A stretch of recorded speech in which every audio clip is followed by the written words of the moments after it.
Certeza,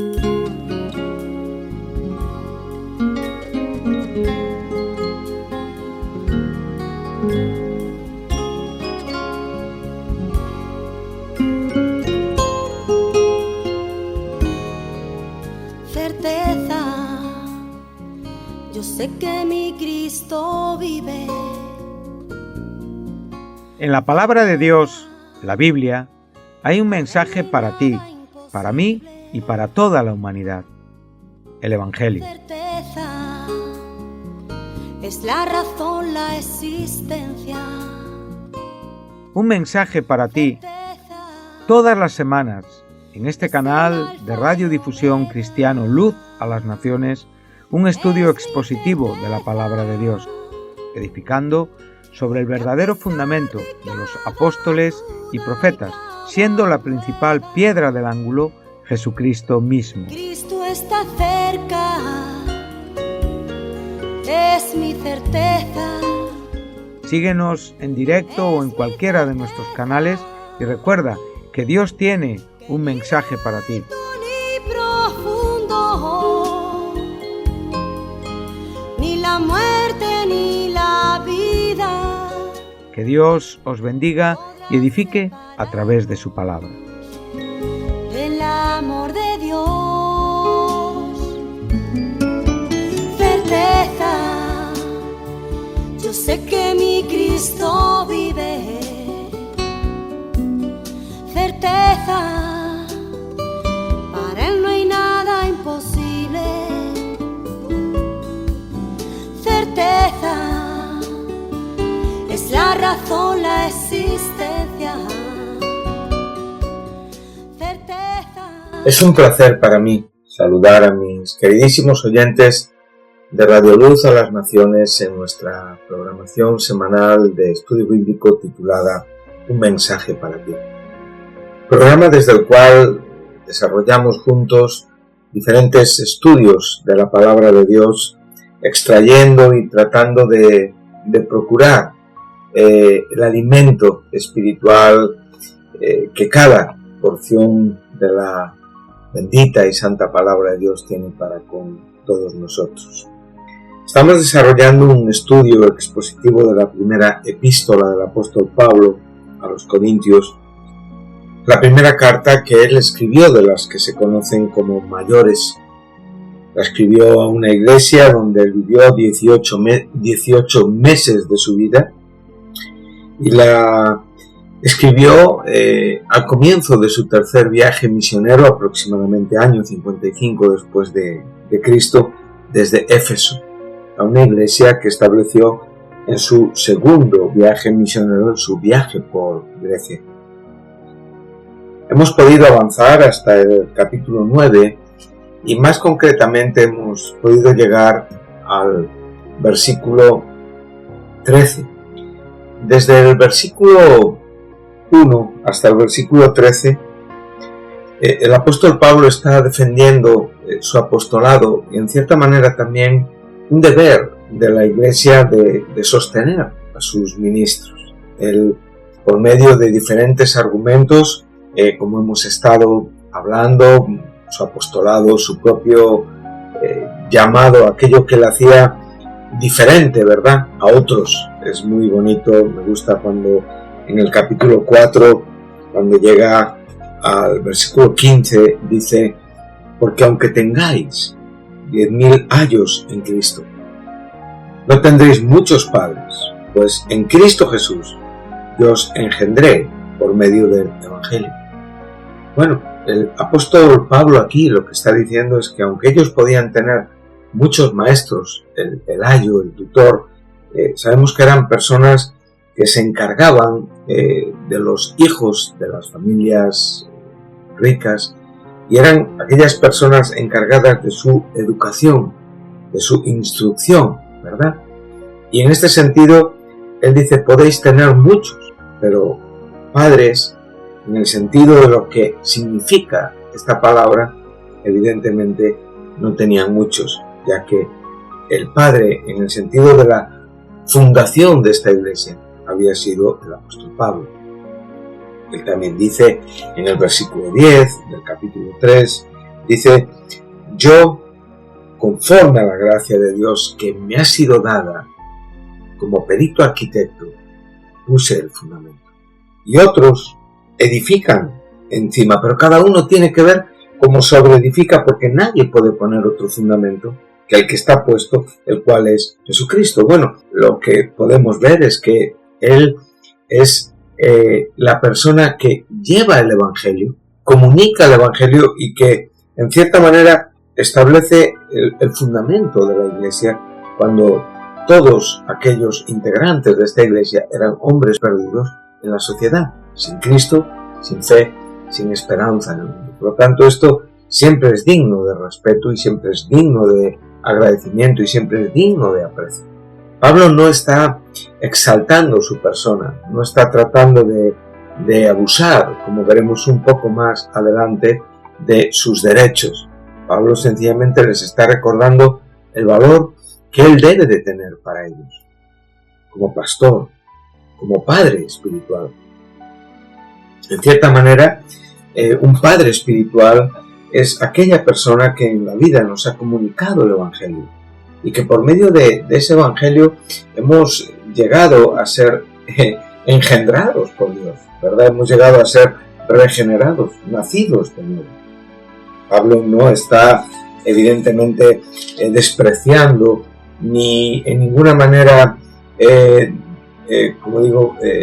dañando los principios espirituales que el propio Señor Jesucristo enseñó en cuanto a lo que en el capítulo 23 de Mateo, en el versículo, cuando llegas al versículo 8, él dice claramente que a nadie llamemos rabí, maestro, porque uno es vuestro maestro, Cristo, y todos vosotros sois hermanos. También dice, no llaméis a nadie padre en la tierra, porque uno es vuestro Padre, el que está en los cielos.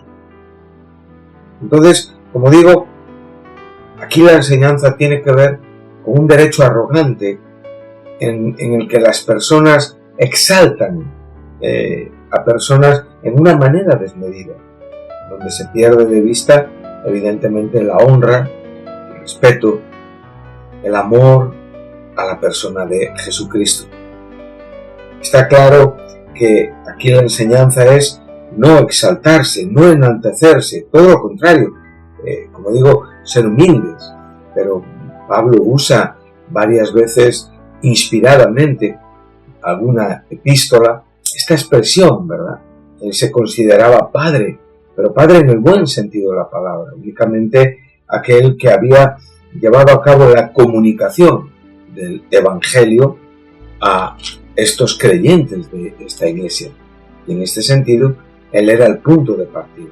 Posiblemente no todos los creyentes que había en la iglesia de Corinto habían sido convertidos por el Evangelio predicado de Pablo. Posiblemente algunos hubieran sido convertidos por la propia acción evangelista de los compañeros, de los colaboradores y de los hombres y mujeres, hermanos santos, que predicaron el Evangelio una vez que la iglesia fue fundada, pero Pablo estuvo ahí 18 meses. Por lo tanto, en este sentido, Pablo, como digo, tienen el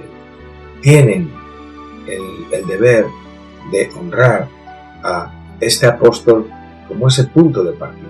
En ese sentido, él se está llamando a sí mismo padre, se está diciendo, yo soy apóstol, yo tengo este argumento a mi favor y este apostolado lo he empleado para serviros a vosotros. Y en esta manera yo llevé el Evangelio. Pablo sabe perfectamente que la obra de salvación es hecha por el Espíritu Santo. Él no es el Padre espiritual en el sentido de que ha llevado a cabo la obra espiritual en ellos. En Santiago 1:18, cuando nosotros leemos, tenemos un texto bastante clarificador, ¿no? Donde cuando tú llegas aquí, claramente el escritor de esta epístola dice, Él, Dios, de su voluntad nos hizo nacer por la palabra de verdad, para que seamos primicias, ¿verdad?, de sus criaturas. Un poquito más adelante, el apóstol Pedro, en su primera carta, en el capítulo 1, en el verso 23, va a decir algo similar. Recordamos las palabras de Jesús a Nicodemo, ¿verdad? Es necesario nacer de agua y del Espíritu. Cuando tú llegas al capítulo 1 de la primera carta del apóstol Pedro, versículo 23 dice: siendo renacidos no de simiente corruptible, sino de incorruptible, por la palabra de Dios que vive y permanece para siempre. Por lo tanto, en este sentido, el apóstol no está atribuyéndose a sí mismo una obra que ha hecho Dios, que ha hecho el Espíritu Santo, que ha sido por la obra de Jesucristo en la cruz del Calvario. En este sentido, Él nos está llamando Padre. Él se está llamando Padre en el sentido del amor comunicativo, de ese punto de partida por medio del cual Dios llevó una obra regeneradora en la vida de los creyentes de Corinto. En este sentido, Él defiende en cierta manera el derecho a ser respetado, a ser amado, a ser considerado y a no ser, como digo, despreciado, vilipendiado, criticado. Es muy triste cuando en la iglesia de hoy se levantan esos argumentos, ¿verdad?, que tiran por tierra el valor espiritual del trabajo de los ministros, de los pastores, de los diferentes hombres y mujeres que sirven en la iglesia. No podemos gratuitamente dañar la dignidad, la honra de las personas únicamente en aras de nuestras propias ambiciones. Como digo, son cosas que debemos de considerar y de ver con mucho entendimiento. Por ejemplo, cuando pensamos en el libro de los Números, en ese capítulo 16, y vemos a ese hombre Coré con ese séquito de 250 hombres que desafiaron a Dios, pero en realidad era a través de la crítica a Aarón y la crítica a Moisés. En esa crítica ellos determinaron que tenían el mismo derecho, el mismo llamado, que realmente no eran diferentes. Claro, no somos diferentes en el sentido de ser hijos de Dios. Los cristianos, los hermanos en la fe, tenemos y debemos el mismo respeto, si tenemos que respetar aún a aquellos que no están en la fe. Nuestro deber es respetar, es un principio del carácter del cristianismo, pero también debemos de respetar el respeto que Dios da a hombres y a mujeres en los ministerios que Él otorga. Claro, cuando vemos el verso 3 y dicen: basta ya de vosotros, en ese capítulo 16, basta ya de vosotros, porque toda la congregación son santos. Bueno, ¿y por qué os levantáis sobre la congregación de Dios? Bueno, Dios les había otorgado una bendición, les había dado un llamado a estos dos hombres para ir a Egipto, para desafiar, arriesgando su vida, al mismísimo Faraón. Y en este sentido comunicaron la palabra de Dios y pudieron guiar al pueblo saliendo de Egipto, siempre en fundamentos espirituales y bíblicos, para llevarlos a la tierra prometida. Esto merece un respeto. Lo que podemos ver es que realmente este desafío Dios lo respondió y Dios distinguió a quién había sido escogido y el error espiritual que estaban cometiendo en su crítica y en su desprecio. Eso llevó a cabo una obra, un juicio de Dios en la congregación, por el cual murieron 250 hombres. Fueron consumidos por fuego delante de Dios. Por lo tanto, nosotros tenemos que tener un corazón respetuoso con los ministerios. Tenemos que tener un entendimiento en el que dentro de la iglesia estamos recibiendo una educación bíblica y espiritual. Y Pablo sencillamente estaba viendo y contemplando que en esta iglesia que tanto amaba habían entrado elementos despreciativos. No había entrado una crítica constructiva, había entrado un elemento despreciativo. Es muy bonito ver cuando el apóstol en el capítulo 4, que ya es un capítulo que hemos estado ya con él, en el verso 14, él dice: yo no escribo esto para avergonzaros, sino para amonestaros como hijos amados. Por lo tanto, podemos ver que él no está buscando ni la vergüenza, ni el descrédito, ni deshonrar, ni dañar la dignidad que tenían como santos, como hijos de Dios, como hombres y mujeres santificados por Jesucristo. Ellos eran la iglesia de Dios en Corinto. En este sentido, él se está refiriendo a la iglesia local. Y así tenemos que a veces contemplar también la iglesia, viéndola como ese conjunto de hermanos y hermanas que comparten con nosotros un lugar en la congregación, en todo lo que es la administración, en cuanto a pastores, en cuanto a diáconos, en cuanto a maestros, en cuanto a evangelistas, etcétera, etcétera, etcétera, con el debido respeto a todos aquellos que están sirviendo en sus diferentes, como digo, ocupaciones. Por lo tanto, en este sentido, el apóstol no está exigiendo una honra desmedida, ni se está exaltando a sí mismo. Sencillamente les está mostrando la importancia del respeto, para que no cometan el error, a modo de ejemplo que pusimos, de Coré y ese séquito de hombres que desafiaron a Aarón y a Moisés con la expresión: basta ya, basta ya. Eso es algo muy peligroso en la boca de un cristiano cuando viene en contra de personas con argumentos carnales y humanos. Hemos podido ver también que en esta defensa él habla de la propia experiencia humana en el verso 7, en cuanto a lo que es el agricultor, en cuanto a lo que es el soldado, en cuanto a lo que es el cuidador de rebaños. Bueno, pues reciben, ¿verdad?, en cierta manera, el beneficio de estar, como digo, al servicio de un Estado como soldado, al servicio de un plantío o de un campo como agricultor, o al servicio de un rebaño trabajando. Pues tiene, ¿verdad?, ese derecho de comer de ese fruto, de tomar de esa leche. El propio, y es donde estuvimos en el último programa, él ahora va a poner la ley antiguo testamentaria entre los versículos 8 y 12, y él va a citar muchos textos muy importantes, y esto lo incluimos, ¿verdad?, en la propia enseñanza epistolar de Pablo en la primera carta a Timoteo, capítulo 5, verso 17, donde dice: los ancianos que gobiernan bien sean tenidos por doble honor, mayormente los que trabajan en predicar y enseñar, pues la Escritura dice: no pondrás bozal al buey que trilla, y digno es el obrero de su salario.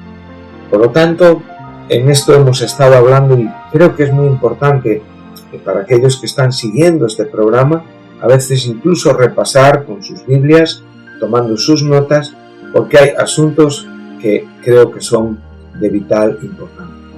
Vamos a ir al versículo 13, esta mañana, en este día, que estamos compartiendo este programa de un mensaje para ti. Y entonces ahora dice el aspecto de lo que sería, hemos visto la ley vetero o antiguo testamentaria, y ahora vamos a ver esta práctica en el propio Antiguo Testamento, para después ir al verso 14 en las propias enseñanzas de Jesús. Dice así, ¿no sabéis que los que trabajan en las cosas sagradas comen del templo, y los que sirven al altar del altar participan? Bueno, ahora vamos al verso 14. Así también ordenó el Señor a los que anuncian el Evangelio que vivan del Evangelio. Bueno, antes de entrar en el verso 15, donde el propio apóstol va a renunciar a estos derechos que, sustentados sobre la propia palabra de Dios, él podía exigir, y que evitó solamente porque la gloria y la honra la recibiera Dios, para no ser abusivo, pero eso no significaba que en el argumento bíblico esta iglesia tuviera que comprender un poquito mejor el respeto, como digo, a este apóstol, a este pastor, a este ministro, a este padre, en el sentido de comunicarles el evangelio y ser engendrados por Dios a través de ese evangelio predicado por él. En el verso 13 ahora, él está hablando de los sacerdotes y de los levitas del Antiguo Testamento que vivían de las propias ofrendas y sacrificios que se traían al templo. Las leyes, los reglamentos, ¿verdad?, que gobernaban esta parte de las ofrendas y los diezmos especiales que también se recibían, lo podemos encontrar, por ejemplo, en el capítulo 18 de Números, entre los versos 8 y 32. No los vamos a leer todos, pero vamos a leer algo para que podamos ver que Pablo está usando con mucho sentido y con muy buen apoyo bíblico aquello que él quiere enseñar. Cuando tú llegas al capítulo 8 del libro de los Números, y lo ves, lo iba a partir del versículo 8, estamos hablando de un contexto donde hay una consagración de los levitas, y dice que aquí se lleva a cabo una expiación, hay un rociamiento de agua, en el sentido de la propia expiación, con la sangre del animal que es sacrificado, y dice que luego tomarán un novillo con su ofrenda de flor de harina amasada con aceite, y después dice que harás que estos levitas se acerquen, ¿verdad? Después hay un momento en el que se ponen las manos, todo esto es el sacrificio que tiene que ver, ¿verdad?, con la presentación y que está siendo dirigido a Dios en cuanto a la propia expiación de los levitas. Entonces, después de ser purificados, después de ser dedicados, vemos como Dios los ha tomado para Él y en este sentido los ha distinguido.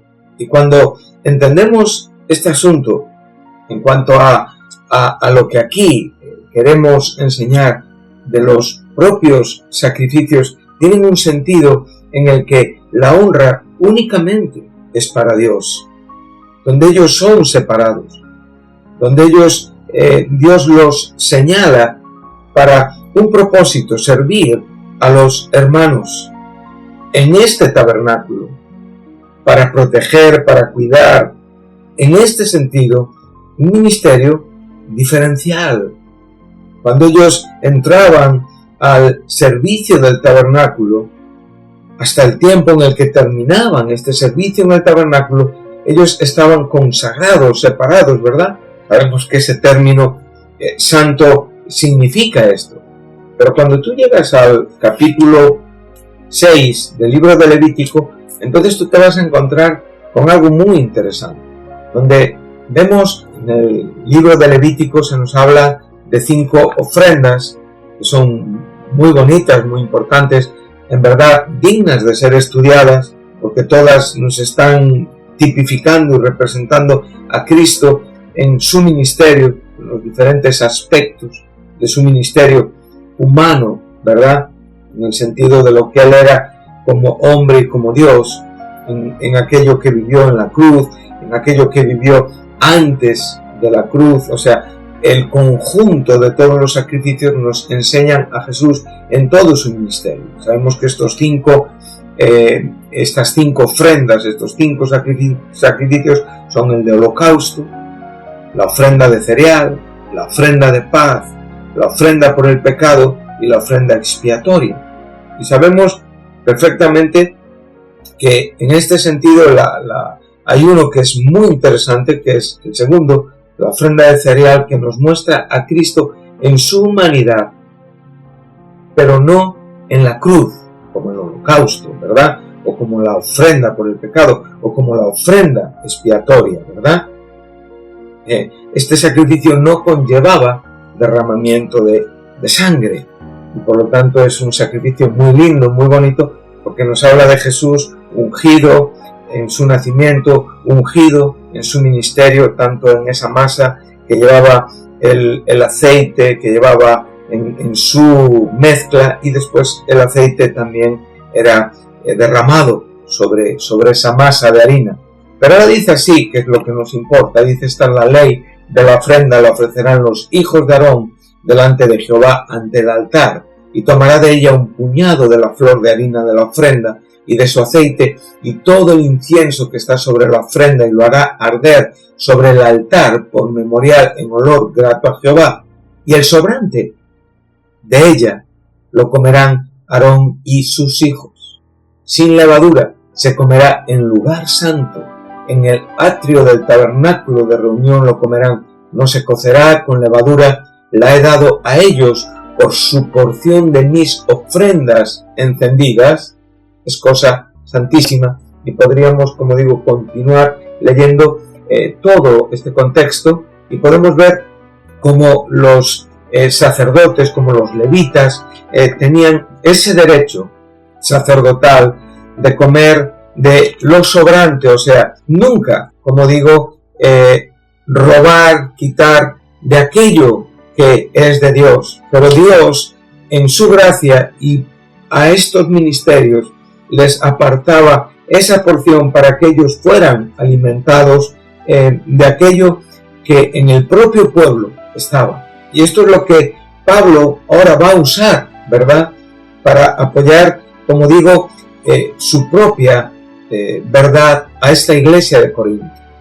Y ahora lo que vemos, podemos traer a colación o al recuerdo el abuso, ¿verdad?, que sabemos perfectamente que hay muchos hombres que abusan de su autoridad, que abusan, que se aprovechan de sus ministerios, que abusan a la hora de pedir ofrendas, que abusan a la hora de pedir dinero. Esto no es bíblico, esto no es lo que estamos enseñando. Pablo era un hombre que vivía en una condición humilde, sin lujos, sin ningún tipo de extras en la vida que no fueran necesarios. Él sencillamente hablaba de esos principios fundamentales de sostenimiento para la iglesia, y en este sentido él se incluía. Pero como veremos en el próximo programa, él no usaba de un derecho. Cuando nosotros leemos, por ejemplo, en el primer libro de Samuel, en el capítulo 2, en el verso 12, se nos habla de dos sacerdotes que eran los hijos de Elí, Ofni y Fines, que eran hombres impíos y no tenían conocimiento de Dios, y eran los que ministraban en este tiempo.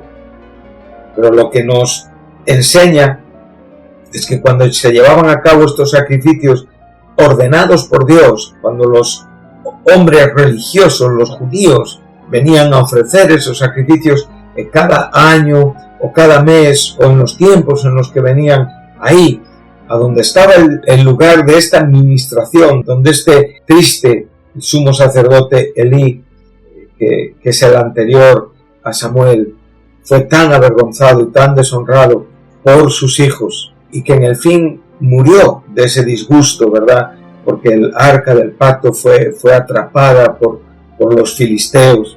Entonces vemos que en este sentido lo que podemos ver es que paralelamente Dios levantaba un verdadero sumo sacerdote que ministraba en una manera digna y limpia, mientras estos hombres lo que hacían era sacar con un garfio todo lo conveniente antes de llevar a cabo el sacrificio. ¿Recordáis la palabra sobrante? El sobrante, no antes. Lo primero siempre se debe de dar a Dios, y en todo lo que estamos dando a Dios tiene que haber una parte proporcional para que podamos recibir nuestro sostenimiento de parte de Dios.